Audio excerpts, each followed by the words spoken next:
بسم اللہ الرحمن الرحیم۔ السلام علیکم زینب ٹی وی کے ناظرین، آج کے درس حدیث میں خوش آمدید۔ ناظرین اکرام، درس حدیث کا موضوع ہے آیت الکرسی کی فضیلت۔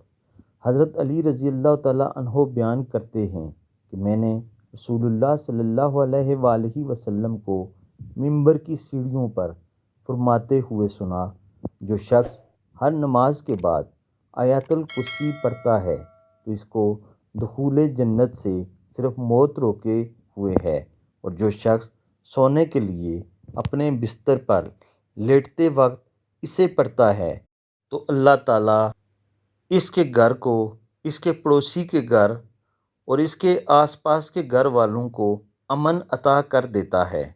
سبحان اللہ، یہ آیت الکرسی کی اتنی بڑی فضیلت ہے۔ اللہ تعالیٰ ہم سب کو عمل کرنے کی توفیق عطا فرمائے، آمین ثم آمین۔